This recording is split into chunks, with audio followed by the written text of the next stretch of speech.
하나님의 말씀 같이 보겠습니다. 요한일서 4장 1절에서 6절입니다.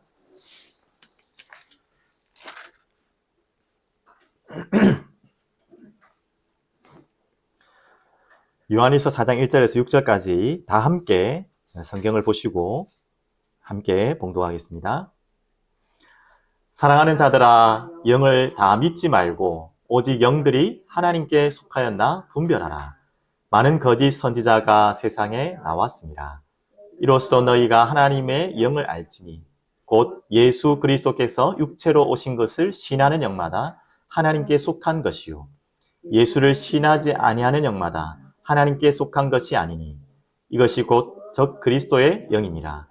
오리라 한 말을 너희가 들었거니와 지금 벌써 세상에 있느니라.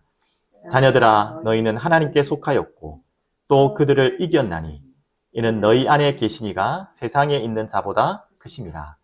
그들은 세상에 속한 고로 세상에 속한 말을 하매 세상이 그들의 말을 듣느니라. 우리는 하나님께 속하였으니 하나님을 아는 자는 우리의 말을 듣고 하나님께 속하지 아니한 자는 우리 말을 듣지 아니하니 진리의 영과 미혹의 영을 이로써 아느니라. 아멘. 잠시만 기도하겠습니다. 전능하신 하나님 아버지, 감사합니다. 오늘 이 시간 우리의 가정, 우리의 가문, 우리 후대 각자의 처한 모든 처소에 주의 성령의 기름 부음이 성령께서 역사하시니 또한 우리의 예배를 주님께서 기뻐 받으시는 그 자리, 그 장소 되게 하여 주시옵소서. 감사드립니다. 살아계신 예수님의 이름으로 기도드립니다. 아멘. 오늘 하나님의 말씀의 제목은 건강한 예배 공동체라는 제목입니다. 지금 설 명절 중이시죠? 다녀오신 분들도 계실 것이고 또 혹시나 또 친척이나 가정 가문에 계셔서 예배 드리시는 분도 계실 것으로 알고 있습니다. 중요한 날인데요. 혹시 여러분 마음속에 이런 마음 있는 분 없으십니까? 저는 그런 마음들이 잘 찾아왔었고 지금도 예수를 믿지만 한 번씩 찾아올 때가 있어요. 근데 이제는 우리에겐 답이 있기 때문에 그게 큰 문제는 아니지만 답이 없는 자들에겐 큰 문제죠. 은근한 불안함. 은근하다는 단어를 좀 잘 또 이해했으면 좋겠습니다. 은근한 두려움. 은근한 외로움. 지금 세상을 살아가는 모든 사람들에게는 결핍의 시대입니다. 제가 대학교 때 읽었던 책이 있는데 상실의 시대?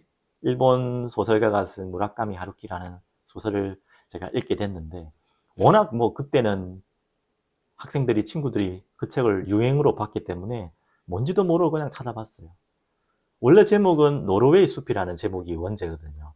근데 우리나라에 들어오면서 그 책으로 제목으로 팔리니까 안 팔린 거예요. 상실의 시대라는 제목으로 다시 제목을 바꿔서 내니까 어떻게 보면 소위 막 대박이 났잖아요. 굉장히 많은 무라카미 하루키 열풍이 일으키는 첫 번째 책이 됐습니다. 저도 그냥 흉내 내느라고 한번 봤는데 그때 좀 책을 읽으면서 몽환적이고 좀 뭔가 좀 허무하고 굉장히 저는 별로 안 좋더라고요, 그 책이. 근데 그렇게 왜 사람들이 많은 이 책을 읽을까? 제목에 답이 있는 것 같아요. 상실의 시대. 모든 사람들의 마음속에 은근한 불안함과 두려움과 외로움이 있어요. 결핍이 있어요. 제가 은근이라는 단어를 썼지만 그렇게 느껴지지만 영적으로 사실적으로 보면 은근한 불안함이 아니라 깊은 불안함이 있어요. 깊은 두려움이 있어요. 깊은 외로움이 있어요. 그게 자기에게 지금은 드러난 게 은근하게 느껴지니까 은근하다고 제가 표현한 거예요. 한마디로 결핍의 시대, 상실의 시대를 살아가고 있습니다. 이게 감당이 안 되고 내가 자제가 안 되면 어떻게 되는 거죠? 정신적인 문제가 오는 거죠. 그게 공황증, 불안증. 또 그것을 이기려고 하니까 병원에서 약도 드시고 치료받아야겠죠. 반드시 그러셔야 됩니다. 근데 그렇게 하지 않고 다른 것으로 풀려고 하니까 중독에 빠지고 사로잡히고 은근한 불안함과 두려움과 외로움의 결핍을 뭔가의 다른 것에 잡혀서 끌려가는 거예요. 그래서 불안전에 우리는 사람이라는 걸 알아야 됩니다. 여러분 반드시 아셔야 됩니다. 나는 그런 거 없어요, 목사님. 지금 믿는 분들 말고요. 혹시 믿지 않는 분들이 신앙이 없는 분들이 들으시는 분들에게 말씀드린 겁니다. 나는 그런 거 없고요. 그래서 저는 특별히 뭔가 이렇게 종교, 예수, 하나님 그런 거 별로 나는 관심 없어요. 어떻게 보면 참 긍정적이고 건강한 것 같지만 제가 말을 조금 실수한지는 모르겠지만 죄송하지만 무식한 겁니다. 영적으로 굉장히 무딘 거고 무식한 거예요. 그럴 수가 없어요. 그렇게 인간은 만들어지지 않았어요. 어떻게 보면 인간한 불안과 두려움, 외로움이 있다는 거, 결핍을 느낀다는 것이 영적으로 힘들 수 있겠고 답이 없으면 힘들고 이것 때문에 망하겠지만 여러분 이 상태가 바로 우리 인간의 상태인 것을 가장 본능적인 본질적인 상태인 것을 깨닫는 게 은혜의 시작입니다. 그리고 오늘 말씀 들어가기 전에 제목 들어가기 전에 지금은 마지막 때예요. 언제까지 마지막 때냐? 예수님이 오시는 그날까지 계속 마지막 때예요. 그래서 마지막 때에 성경에서 계속 말씀하고 있는 것처럼 그 마지막 때는 혼란의 시대입니다. 방금 말했던 것처럼 상시대의 시대 가운데 혼란의 시대가 오는 거예요. 상실한 가운데 혼란이 오면 어떻게 됩니까? 걷잡을 수 없는 거예요.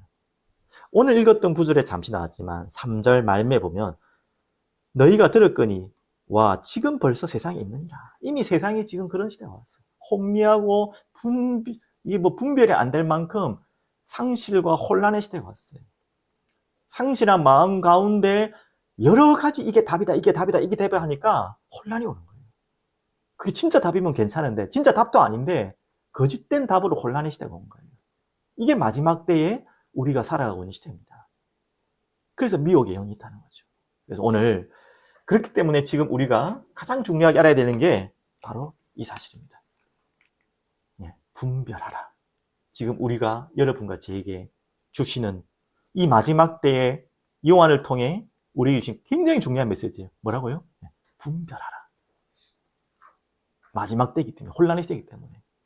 그래서 무엇을 분별해야 됩니까? 이 세상의 종교. 세 가지를 분별하라고 지금 말씀을 나눌 텐데요. 미리 말씀드리면 세상의 종교. 그리고 두 번째는 하나님께 속한 자인지 속하지 않은 자인지. 세 번째는 진리의 영인지 미혹의 영인지. 하여튼 분별해야 돼요. 혼란의 시대가 왔고 상실의 시대가 왔기 때문에 작은 것에 우리는 속고 넘어져요. 반드시 분별할 수 있는 힘이 필요합니다. 그래서 제일 먼저 우리가 분별해야 될 것, 세상의 종교는 도대체 무엇인가? 성경에는 이런 말씀도 많아요. 정신을 차리라, 깨어있으라. 왜? 마지막 때이기 때문에. 정신 차리고 깨어있지 않으면 영이 이 혼란의 시대에 분별할 수 없는 시대에 상실의 시대에 상실한 마음 가운데 계속 파고드는 거예요. 그래서 많은 사람들이 지금 세상의 종교에 잡혀 있습니다. 거기에 분별하지 못하고 끌려가고 있어요. 여러분 분명히 아셔야겠죠. 오늘도 지금 가문, 가정에 여러 가지 전 우리나라에 우상을 섬기고 또 조상을 섬기는 이런 문화가 지금 우리나라에 깊이 뿌리 내려서 혹여 아직까지도 여러분의 가정과 가문에는 제사라든지 우상을 섬기는 그런 가정도 계실 겁니다. 오늘 중요하게 분별하시고 답을 찾는 시간 되면 좋겠습니다. 그래서 요한일서 4장 1절에 사랑하는 자들아 영을 다 믿지 말고 오직 영들이 하나님께 속하였나 분별하라 그랬죠. 거짓 선지자들이 이 세상에 나왔습니다. 지금 이 요한의 지금 시대는 지금 이 말씀을 말하는 것은 더 좁은 의미의 두 번째 제가 설명하는 걸 말하겠지만 적용해서 우리가 살아가는 세상에 이 종교를 좀 자세히 아셔야겠죠. 종교는 도대체 무엇입니까? 성경이 이렇게 말씀하고 있습니다. 신명기 32장 17절, 또 우리가 잘 익숙하게 알고 있는 구절 고린도전서 10장 20절. 이방인이 제사하는 것, 이방인들의 모든 제사, 종교 행위, 그게 무엇이라고 했죠? 귀신에게 하는 것이라. 기분 나쁘지만 성경은 분명히 영적인 사실을 밝히고 있습니다. 아이고, 무슨 소리 합니까, 목사님? 조상에게 하는 건데요. 제가 믿는 대상에게 하는 건데요. 그런 것처럼 우리는 느껴지고 우리가 상실의 시대를 살기 때문에 혼란의 시대 때문에 분별이 안 돼서 속을 수 있지만 귀신은 기가 막히게 속을 수 있어요. 조상에게 섬기는 척하면서 이들이 결국 그 대장은 사단이지만요. 분명히 성경에는 그렇게 말씀하고 있어요. 그러게 또 뭐라고 말씀하는지 아십니까? 데살로니가 후서 2장 9절에서 11절. 그럼 왜 이렇게 될까요, 사람들은? 왜 이런 곳에 형상을 만들고 우상을 만들고 절하고 찾아가고 빌고 하는 것일까요? 당연히 마음에 상실하고 결핍이 있기 때문에 그걸 채우기 위해서. 우리는 불완전한 사람이고 완전하지 않은 존재이기 때문에 그것을 얻기 위해서 찾아가는 본능이 있죠. 또 영적 존재이기 때문에. 근데 그것으로 끝나는 게 아니라 한두 번 가야죠. 왜 거기에 사로잡힙니까? 데살로니가 후서 2장 9절 11절에는요. 그곳에 능력이 있는 거예요. 능력 있고 응답이 있는 것입니다. 미혹하고 거짓이지만 능력이 있는 거예요.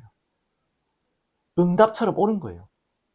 불법한 자인데 악한 자인데 능력이 있고 표적이 있고 거짓 기적이 있고 불의의 모든 속임으로 멸망 가운데 끌고 가는 그 사실이 뭐예요? 종교입니다.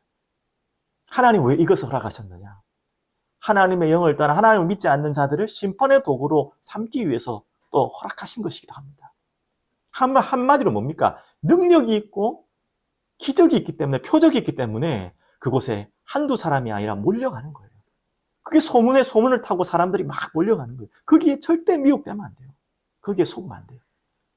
그러면서 골로새 2장 8절에는 이 철학은 뭐라고 그랬죠? 헛된 속임수다. 여기서 말하는 철학을 지금의 철학이란 단어와 똑같이 생각하면 안 되겠죠. 철학이 무조건 나쁘다는 건 아닙니다. 법을 만들기 위해서는 법 철학이 있어야 되고요. 하물며 기독교 철학도 있어요. 종교 철학도 있어요. 그런 의미를 좀 넘어서 골로새서 2장 8절의 철학은 어떤 철학이냐? 이방 종교, 그 시대에 이방 종교의 기본적 원리 있죠. 우상 섬기는 이런 미신적인 이런 철학을 섬기는 그 철학은 헛된 속임수다 이 말이죠.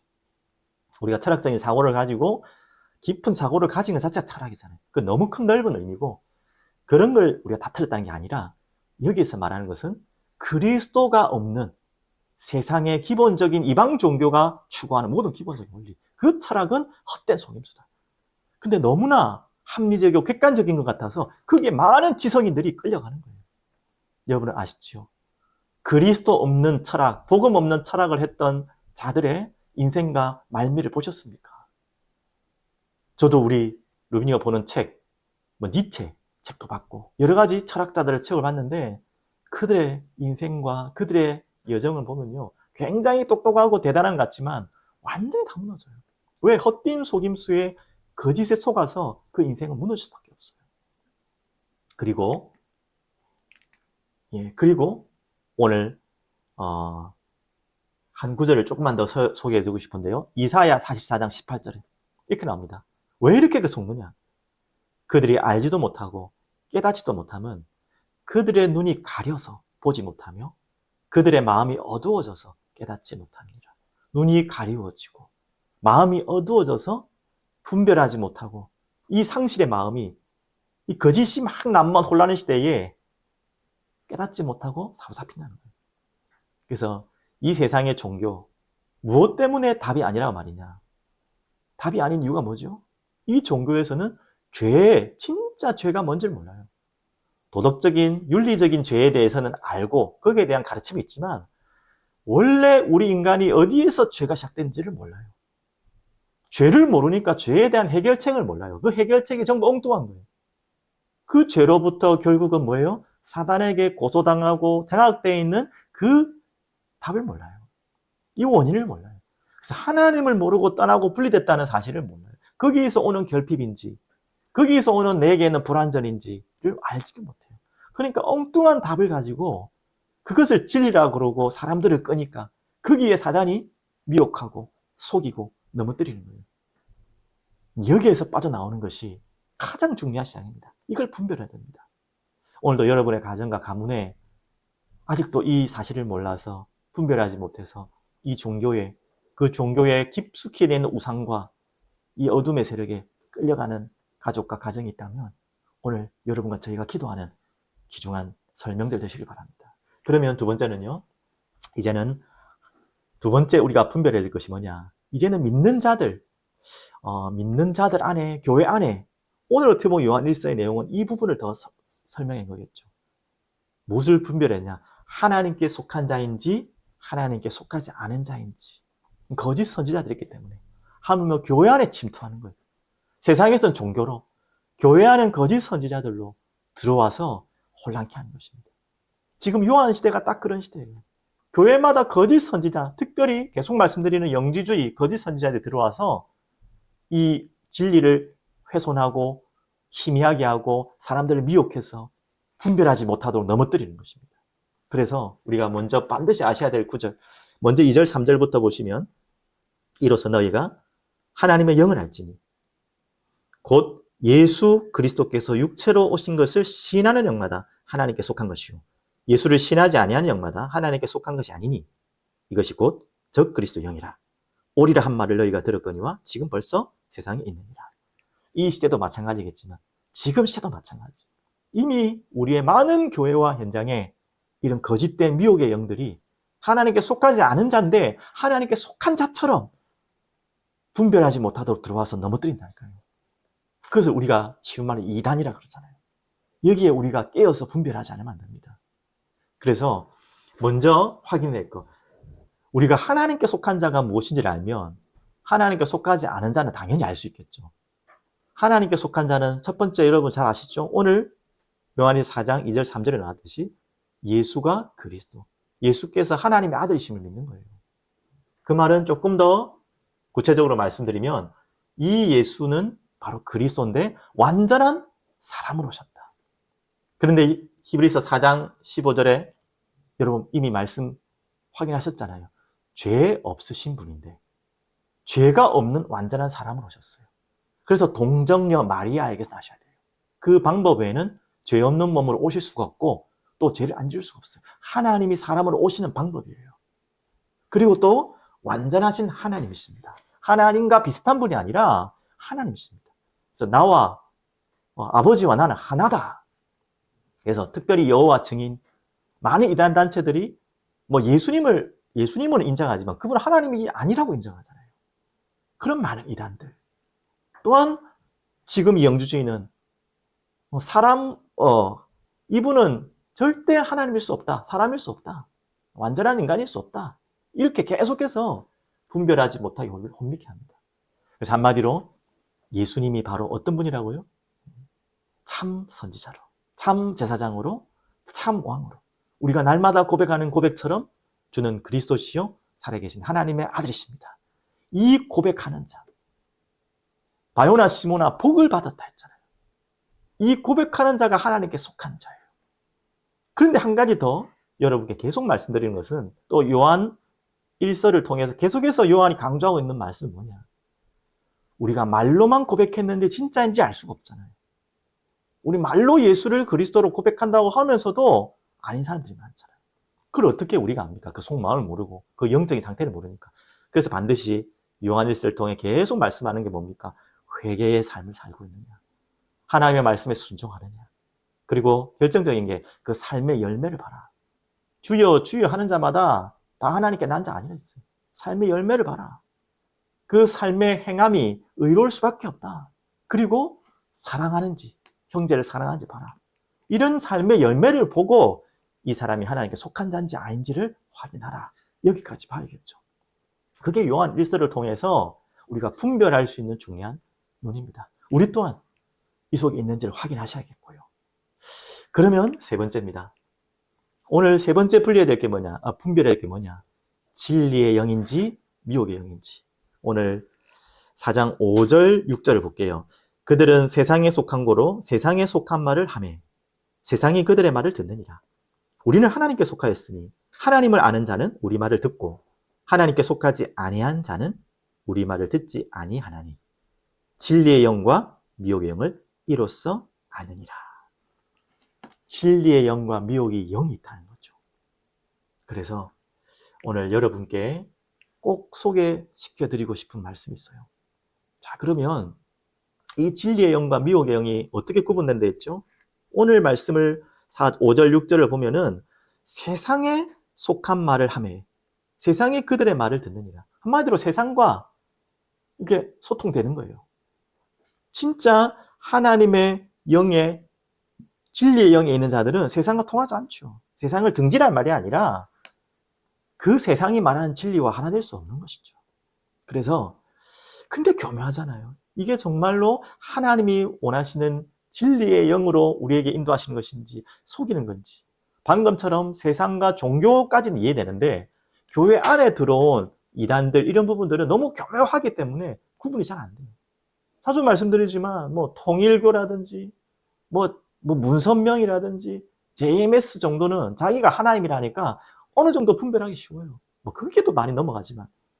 근데 애매한 우리가 이단이라고 하는 구원파 또 베레아 이런 부분들은 예수를 말하고 그리스도를 말하고 구원을 설명하는데도 왜 이단이라고 합니까?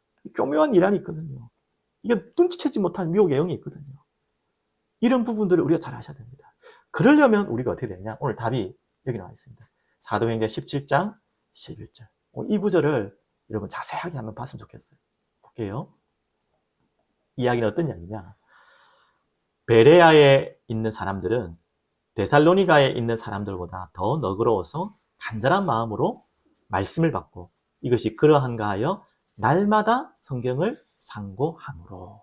굉장히 중요한 말씀이죠. 우리가 지금 방금도 제가 말씀드렸던 베레아는 이 베레아 지역을 이제 가지고 만든 단체입니다. 이 말씀을 붙잡았겠죠. 하지만 이렇게 하지 않았던 거예요. 아니면 엉뚱하게 한 거죠. 제가 말하고 싶은 그 베레아는 그 베레아가 아니고 10절, 11절은 실제 그 베레아 지역의 모델적인 그 베레아에 있는 교회를 말하는 겁니다. 그 베레아에 있는 사람들은 데살로니가에 있는 사람들보다 너그러운데 어떻게 해요? 우리에게 중요한 거. 어떻게 하나님, 우리가 어떻게 목사님 이 미혹의 영인지 진리의 영인지를 구분합니까? 어떻게 우리가 속지 않습니까? 라고 질문을 한다면 결국 답은 이거 여기 다 있어요. 어떻게 한다고요? 간절한 마음으로 말씀을 받고. 첫 번째입니다. 어떻게 미혹의 영인지 진리의 영인지를 구분하는 자? 세상의 진리와 복음의 진리는 하나 될 수 없잖아요.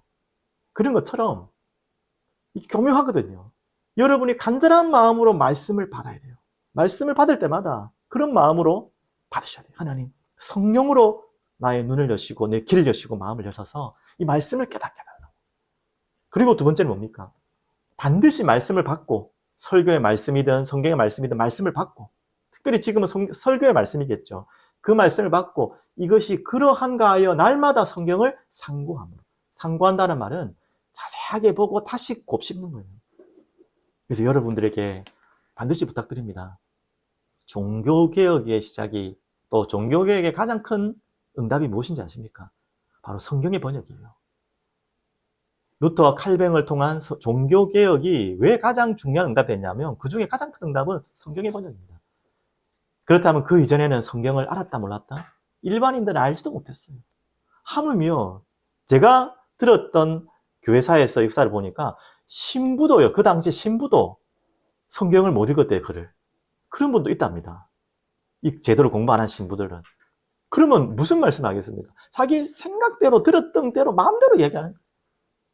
그러니까 이 말씀을 듣는 사람들은, 성도들은 뭡니까? 이게 맞는지 안 맞는지 알 수 없어요. 그냥 신부가 하는 말은 무조건 맞는 줄 아는 거예요.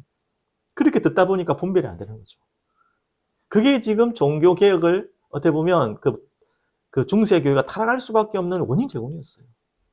그러면 이 성경 번역이라는 말은 그게 깨었다는 거예요. 저번에도 말씀드렸지만 당연히 목회자의 말씀 권위를 존중해 주시고 당연히 저도 목회자이기 때문에 부족하지만 제가 지금 선포하는 말씀을 하나님이 주시는 말씀으로 믿고 아멘 하시면서 받으시길 원합니다. 하지만 저는 두 번째, 그것만으로 받기를 원치 않기 원합니다. 반드시 확인하십시오. 저도 부족하고 연약해서 잘못 성경을 볼 수도 있고 해석을 잘못할 수도 있고 저도 실수할 때가 많아요. 여러분들이 그렇게 보시고 성경 구절 목사님 올려놨으니까 그런가 보다 하지 말고 다시 찾아보시고 상고하시고 이해가 안 될 때는 다시 물어보시고요, 저한테. 그리고 이거는 좀 안 맞는 것 같은데요 하면 다시 저한테도 제가 틀리면 제가 또 수정해야죠. 그건 절대로 교만이 아닙니다. 그런 말입니다. 그래서 여러분들이 깨어서 성경을 보시고 무조건 목사님 말씀이 아멘이지만 다시 확인하시고 다시 물어보시고 그런 과정들이 분명히 필요합니다. 또 주의해야 될 것, 힘주는 메시지 너무 중요합니다. 저도 그렇게 하고 싶어요. 복음으로 힘줘야 되지만 그것이 잘못하면 기복주의, 번영주의 할 수 있다. 그런 메시지로만 받으면 안 되겠죠. 그래서 교회 안에 종교생활, 이게 더 무서운 거예요. 교묘하게 구분하지 못하는 미호영입니다. 그래서 미국에 한때 지금도 뭐 큰 부흥의 역사 일으키는지 모르겠지만 조엘 오스틴, 우리나라에도 긍정의 힘이라는 책 안 읽어본 분 없을걸요. 지방 구석구석에 책 다 있을걸요. 그게 바로 가장 주의해야 될 번영신학, 번영주의의 대표거든요. 하물며 호주의 힐스톤 교회도 그렇다는 말이 있는데 제가 거기까지는 확인을 못했지만 많은 부흥을 하고 사람들이 막 힘을 얻고 으쌰으쌰 하는 것 같은데 알고 보니까 성경적인 메시지가 아닌 거예요. 이걸 어떻게 할 겁니까? 여러분들이 깨어서 성경을 오늘 베레아 사람처럼 받고 간절한 마음으로 받고 성령께서 깨닫도록 기도하시면서 받고 또 성경을 보고 상고하고 자꾸 따지고 막 딴지를 그러는 말이 아니잖아요. 그렇게 여러분들 깨어 있어야 하는 거예요. 그렇게 분별해야 됩니다. 그런 우리 사랑이 흐르는 교회 지체들 되시기 바랍니다. 그래서 이런 우리가 여러분께도 제가 말씀드렸잖아요. 이런 성경 중심으로 교리를 우리가 서로 나누고 배우고 그런 분별해야 되는 시간표가 왔어요. 지금 마지막 때 혼미하고 미혹의 영이 가득 찬 때에 분별하지 못하면 속으면 얼마나 억울합니까? 제가 감히 말씀드리지만 저희들도 많이 속았잖아요.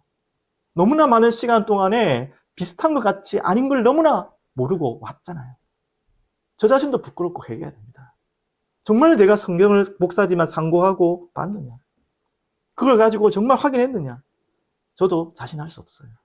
뒤늦게 알아서 그랬지만 여러분들은 더 이상 그런 과오를 가지 않도록 하나님 앞에 정말 이 베레아의 사람들처럼 은혜 있는 여러분 귀한 우리 사랑의 흐름교회 지체 되시기를 축복드립니다. 그러면 이제 두 번째는요. 이제 분별하라가 첫 번째라면 두 번째. 우리 건강한 오늘 예배 공동체입니다. 첫 번째는 분별이 중요한 것이죠. 그렇다면 두 번째는 뭐냐? 이 너무나 귀한 말씀. 오늘 4장 4절로 두 번째 대지를 말씀드렸는데요. 4장 4절 보겠습니다. 자녀들아, 너희는 하나님께 속하였고 또 그들을 이겼나니 이는 너희 안에 계시니가 세상에 있는 자보다 크심이라. 제 개인적으로 이 4절이 좀 뒤쪽에 왔으면 논리적으로 좋겠다 싶은데 하나님 말씀 제가 그렇게 하면 안 되는 것이고요. 제가 4장 4절을 두 번째 대지로 붙잡았습니다. 너희 안에 계시니가 세상에 있는 자보다 크심이라. 이 말은 무슨 말이냐? 우리가 분별한다고 해서 분별하다 보면 두려울 수 있어요. 이것도 거짓말 같고 저것도 거짓말 같고 나 속으면 어떻게 하냐? 여러분이 또 너무나 과하게 두려움에 잡힐 수 있어요. 너무나 미혹하고 분별할 수 없는 시대와 살기 때문에. 그런데 여러분, 분별해야 되는 건 맞지만 두려워할 것은 아니에요. 분별한다고 하면서 너무 두려워가지고 벌벌 떨 일이 아니에요. 오늘 그것부터 찾아야 할 겁니다. 그래서 먼저 오늘 답이었죠. 너희 안에 계시니가 누구시죠? 예수 그리스도, 성령 하나님. 세상에 있는 자, 당연히 어둠의 권세, 흑암이죠. 자보다 크십니다. 미혹의 영이죠. 여러분 안에 진리의 영이 있다면 분별할 수 있는 답을 주실 겁니다. 두려워할 필요는 없어요. 이것을 사모하면 됩니다. 그래서 요한복음 두려워 말라 말씀했죠. 16장 33절 너무나 유명한 구절이죠. 제가 같이 한번 읽어드릴게요. 이것을 너희에게 이르는 것은 너희로 내 안에서 평안을 누리게 하려 합니다. 여러분에게 막 두려움을 주고 불안함을 조성하려고 이 메시지를 준 게 아니에요. 여러분의 평안을 주게 합니다. 세상에서 너희가 환난을 당하라. 세상에서는 이렇게 분별할 수 없는 미혹의 영으로 또 세상과 우리가 안 맞기 때문에 핍박과 어려움으로 안 맞는 게 맞아요. 그럴 수 있다는 거예요. 하지만 기억하라. 담대하라. 내가 세상을 이겼노라. 예수님이 우리 안에 계시니가 세상에 있는 자보다 큼이라. 내 안에 계신 예수님이 세상을 이겨냅니다. 두려워할 일이 아니에요. 여러분 여기에 딱 담아가십시오. 그리고 두 번째 또 중요한 구절이죠. 이사야 44장 1절에서 3절부터 보시면요. 여러분 아셔야 됩니다. 여러분 안에 계신 자가 어떤이라고요? 계시니가 어떤 분이라고요? 나의 종 야곱. 야곱은 우리를 말하는 거죠. 내가 택한 이스라엘아. 이스라엘 우리잖아요. 이제 들으라. 뭘 들을까요? 너를 만들고 너를 모태에서 지어낸 너를 도와줄 여호와가 이같이 말하노라. 나의 종 야곱, 내가 택한 여수르나. 여수르나 참 좋은 단어입니다. 하나님이 가장 사랑스러운 표현으로 이스라엘 백성, 하나님의 백성들을 칭하는 의롭고 존귀한 자라는 뜻입니다. 두려워하지 말라. 하나님이 그렇게 택하고 부르셨기 때문에. 그러면서 3절에 뭐라고 말씀하십니까? 나는 목마른 자에게 물을 주며 마른 땅에 시내가 흐르게 하며 나의 영을 내 자손에게 나의 복을 내 후손에게 부어주리니. 이 약속이 하물며 바벨론에 포로될 것을 예언했던 그 약속이 지금 우리에게 이미 성취됐어요. 그 영이, 그분의 영이 우리에게 오셨잖아요. 그래서 내 안에 계시니가, 너희 안에 계시니가 세상에 있는 자보다 크심이라. 우리가 분별하되 두려워하지 마라. 반드시 승리할 것입니다. 자꾸 이런 이야기 듣다 보면요, 불안하거든요. 모든 게 가짜 같고 왜 이렇게 가짜가 많고, 특히 교회 안에 왜 이렇게 가짜가 많냐, 그런 분들 계실 거예요. 6절 한 구절 더 읽겠네요. 이스라엘의 왕인 여호와, 이스라엘의 구원자인 만군의 여호와가 이같이 말하노라. 나는 처음이요 나는 마지막이라 나 외에 다른 신이 없느니라. 두려워하지 말 이유입니다. 그분이 시작하셨고 그분이 마지막이십니다. 그분이 창조주이시고 그분이 심판자이십니다. 모든 것을 시작하시고 모든 것을 마무리할 수 있는 오직 유일한 분이에요. 세상의 영, 미혹하는 영에 우리는 두려워하게 아니에요. 제가 다시 말씀을 이어가면 그렇습니다. 뭐 이렇게 진짜 가짜가 많고, 진짜 이 분별하려 하니까 너무 막 혼돈스럽습니다. 혹여 혹시나 이단 단체에서 오셨던 분들 더 그럴 거예요. 여기도 또 아니면 어떻게 하나. 그런 두려움에 우린 붙잡힐 필요는 없어요. 분별은 당연히 하되 두려워할 필요는 없습니다. 내 안에, 너희 안에 계시니까 세상에 있는 자보다 크십니다. 반드시 여러분 잘 아는 단어잖아요. 빛과 어둠이 있지만 어둠은 빛을 이길 수가 없어요. 미움과 사랑이 있다면 그 사랑은 반드시 승리합니다. 미움이 강한 것 같지만 사랑을 이길 수가 없어요. 비진리와 진리가 있고 진짜 가짜가 있다면 당연히 진리가, 진짜가 반드시 드러나고 승리가 되어 있어요. 왜?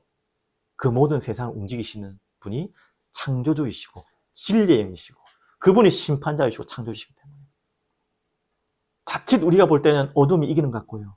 미움이 강한 것 같고요. 비진리가 진짜같이 막 활보치지만 절대 하나님은 살아계시기 때문에 그럴 수가 없어요. 두려워할 필요는 없어요. 하지만 분별하셔야 돼요. 그래서 우리는 어떤 마음으로? 영적 군사다. 358장 찬송가가 갑자기 생각나는 주의 진리 위에 십자가 군기 하늘 높이 날리며 우리는 그런 존재입니다. 우리는 영적 군사. 무엇을 들고?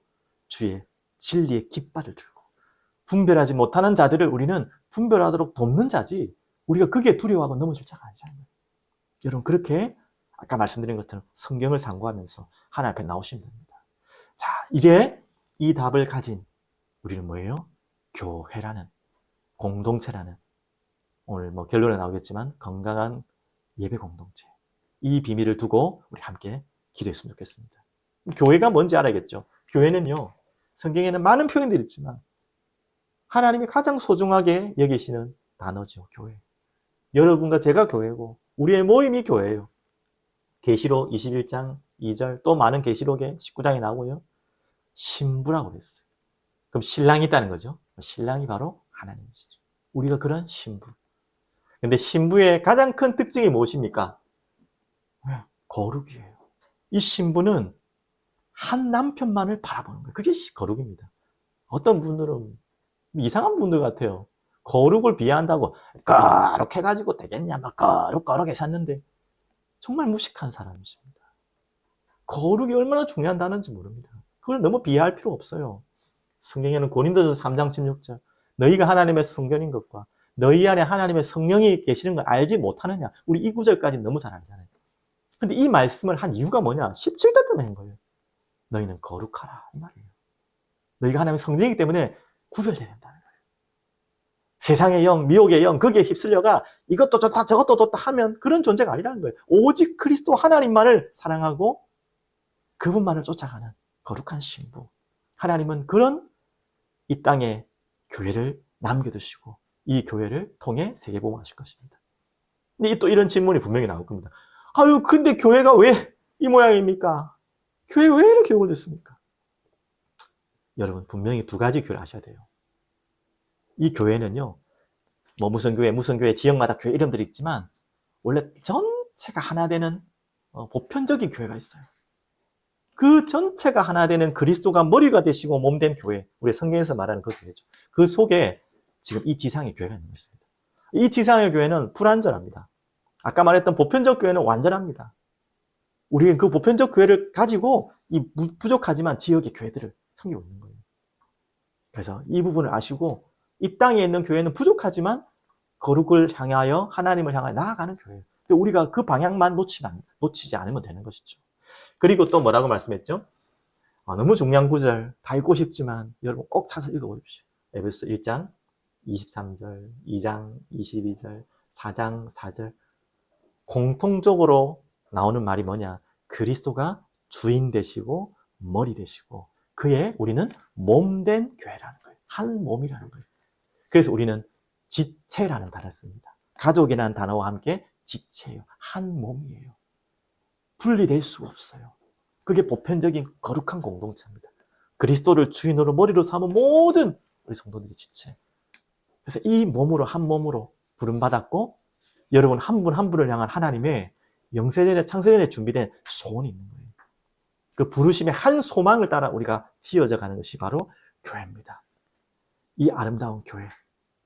여러분 이 보편적인 교회 안에 우리가 이제는 사랑이 흐르는 교회로 하나님 허락하셨어요.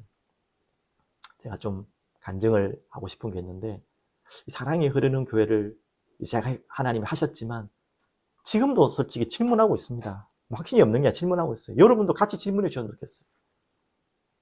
왜 사랑이 흐르는 교회가 하나님 필요합니까? 교회가 이렇게 많은데 아니 전 세계적으로는 많이 없지만 우리나라에 너무 많잖아요. 또 우리 지역에도 부족하지는 않다고 보거든요. 정말 교회가 왜 또 필요합니까? 라는 질문을 먼저 하게 됐어요. 그때 하나님께 먼저 드린 질문은 내가 필요한 교회입니까? 아니면 우리가 필요한 교회입니까? 하나님이 필요해서 우리가 있습니까?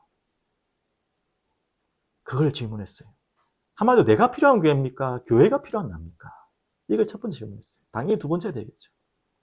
연결해서 구도자, 예배자 여러분을 말하는 거죠. 구도자를 위한 교회입니까? 한마디로 예배를 보기 위해서 교회가 필요하니까 필요한 것입니까? 하나님의 영광을 위한 교회. 예배를 보러 간 게 아니고 우리 드리러 가야 되잖아요. 내가 뭔가를 받기 위해서 모여야 됩니까? 하나님께 영광을 돌리기 위한 교회입니까? 이 질문도 드립니다. 또 제가 부끄럽지만 드리고 있는 질문이었고 지금은 답을 찾았지만 과연 부끄럽지만요. 제가 목사가 맞습니까? 제가 목사의 자격이 있습니까? 그런 부분들을 많이 또 질문하고 있어요. 또 교회를 개척할 자격이 있습니까? 해도 됩니까? 반복되지만 나를 필요한 교회입니까? 하나님께서 필요하신 교회입니까? 이런 질문들을 계속 드리고 있어요. 왜 이런 질문들을 드리고 싶냐? 방금 이 내용처럼 교회가 얼마나 소중하고 얼마나 귀한 것이 하나님이 이렇게 신부처럼 거룩하게 구별하여서 자신의 몸된 교회로 하물며 피로 주고 사신, 피로 값주고 사신 교회라 했는데 그 보편적인 교회겠지만 그 보편적인 교회 속에 있는 또 이 부족한 이 지상의 교회를 하나님 왜 나와 우리를 통해 하시길 원하십니까? 이 질문은요 끊임없이 하고 있습니다. 계속 찾아 나가셔야 돼요. 지금 또 찾아가고 있지만 그러면서 생각했어요. 정말 내가 목사인데 목사가 목회를 되니까 내가 할 일이 없으니까 교회를 개척이 됩니까? 저는 그러고 싶지 않았거든요. 제가 사임하니까 걱정하시는 분도 그렇고 또 조금 나를 또 조금 이상하게 보는 분도 마찬가지고 이런 질문을 하신 분이 있어요. 다 좋은 의도겠죠. 야, 너 처자식이 있는데 그 대책 없이 그만두면 어떻게 하겠냐. 그 말들을 걱정 반, 진단 반 하시는 분도 있어요. 저 그때마다 감히 교만하게 말씀을 못 드리지만 처자식 먹어 살리려고 교회 한 적이 없고 목회한 적이 없어요.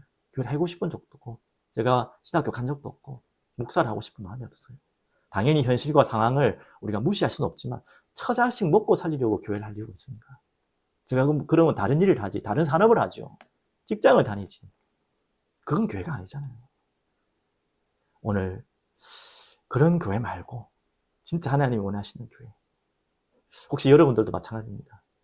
제가 부끄럽지만 저랑 뭐가 좀 그 과거에 인연 만남이 있고 제가 좋아서 아니면 메시지가 그나마 그래도 들만하다고 하니까 아니면 교회 특별히 갈 데가 없고 근처에 있고 아는 데니까 그런 분도 우리 사랑의 교회 한 분도 없겠지만 그렇게 해서 교회를 시작할 이유는 없어요. 여러분과 제가 함께 질문하고 찾아 나가야 됩니다. 사랑이 흐르는 교회를 시작해야 되는 이유, 또 사랑이 흐르는 교회를 내가 다녀야 되는 이유, 함께 해야 되는 이유. 오늘 함께 어떻게 보면 금요일도 말했지만 연초 아닙니까? 구정이지만 새로운 또 연초잖아요. 질문하시고 시작하는 여러분 되시길 바라고요. 저는 거기에 대한 답을 지금까지 찾은 건 그렇습니다.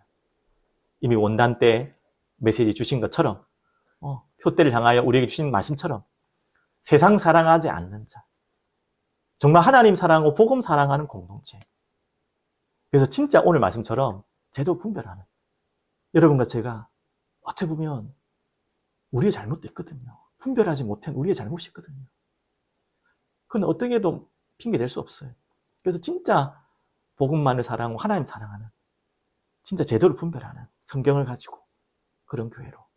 그래서 그리스도 예수의 나를 기다리는 하나님이 시작하신 것을 믿고 이루어가실 것을 확신하는, 그래서 그리스도의 말씀을 가지고 거룩한 삶으로 함께 사랑하는 공동체, 그것으로 복음 전하는 공동체, 그거라면 하나님 원하시는 교회다. 이렇게 생각하고 있습니다. 또 찾아가야겠죠. 오늘 여러분 함께 이 교회에 대한 중요한 답을 찾는 귀한 시작되길 바랍니다. 그럼 결론으로 말씀드리면 올해 표 제가 말씀드렸고요. 건강한 예배 공동체는 무엇입니까? 바로 또 교회의 가장 중요한 말씀 구절이죠. 디모데전서 3장 15절. 바로 교회는 하나님의 집이다. 근데 그냥 제가 줄여서 하나님의 집이라 했지만 하나님이 살아계신 하나님의 집이다. 하나님 돌아가신 분은 아닙니다. 살아계신 하나님의 집이시고 그분이 영광 받으시고 그분이 역사하시도록 그분의 심부름하는 거룩한 이 세상을 살리기 위해 구별된 공동체. 그래서 우리가 반드시 해야 될 게 뭐죠? 진리의 기둥 같아. 이 복음의 진리를 위해서는요, 생명을 걸어야 돼요. 다른 것은 우리가 세상에 양보하고 수용하고 모든 것을 다 우리가 좀 비난을 받더라도 손해를 보더라도 해야 되지만 절대 타협하면 안 되는 게 이 진리의 복음입니다. 이것을 지키기 위해서 교회가 있는 거예요. 이게 없다면 교회는 필요 없는 것이고 교회가 아닌 것입니다. 그래서 이 비밀을 가진 건강한 예배 공동체. 무조건 사이즈만 큰 그런 교회가 아니라 건강한 예배 공동체. 그 부분을 두고 함께 기도했으면 좋겠고요. 그리고 오늘 우리 주일학교 예배 때 전할 말씀인데 주일학교 예배 말씀 구절 읽으면서 되게 큰 은혜 주셨고 우리 아이들에게 어떻게 전달될지는 제가 부족해서 잘 모르겠지만 큰 은혜 주셨어요. 이미 말씀을 묵상하신 분은 알겠지만 생명의 삶에도 나오잖아요. 이 여인이 예수님의 죽으심, 장사할 것을 예비하여 그 귀한 향유 옥합을 완전히 깨뜨려 부은 그 노동자의 1년치 월급, 1년치 연봉을 다 한 번에 쏟아부은 거예요. 그러니까 하물며 제자 중에 한 명도 막 비난을 하기도 했잖아요. 근데 그것을 예수님은 기뻐하시고 이걸 기념하라고 하고 칭찬하셨어요. 무슨 이야기냐? 우리가 예배와 이 복음 예수 그리스도께 모든 것을 쏟아붓는, 거기에 중점되고 집중되는 그런 사랑이 흐르는 교회. 다른 것은 대충 하라는 말은 아니지만 덜 중요한 것입니다. 우리가 진짜 중요한 것은 뭐냐? 예수 그리스도, 그분을 예배하는 것입니다. 거기에 내 모든 걸 다 쏟아붓는 거예요, 내 인생을. 그런 공동체를 하나님은 찾고 계시고 기다리고 계십니다. 그런 사랑이 흐르는 교회로 하나님 우리를, 여러분을, 나를 부르신 줄 믿습니다. 우리 함께 이런 건강한 공동체를, 많고 많은 교회 중에 또 하나의 교회를 또 사업하기 위해서 세운 게 아니라 하나님 정말 구별된 교회로, 복음과 진리의 말씀에 생명 건 사람들이 모이는 교회로 세워질 수 있도록 함께 기도했으면 좋겠습니다. 기도하겠습니다. 전능하신 하나님 아버지, 감사와 찬양을 드립니다. 우리 사랑이 흐르는 교회를 하나님이 시작하게 하신 줄 믿습니다. 하나님이 우리의 몸된 지체들을 그리스도로 머리로 삼아 부르시고 모으시고 준비하신 줄 믿습니다. 시작은 부족하고 연약하지만 하나님께서 시작하셨어 하나님이 이루어 가실 줄 확신합니다. 부족한 종을 세우셨사니 주님 은혜 주시고 우리 사랑하는 지체와 가족들을 함께하게 하셨사오니 이들에게 말씀으로 은혜로 날마다 충만케 하여 주시옵소서. 그래서 하나님이 가장 기뻐하시는 거룩한 건강한 예배 공동체로 든든하게 시작되고 세워지게 하여 주시옵소서. 살아계신 예수 그리스도 이름으로 기도합니다. 아멘.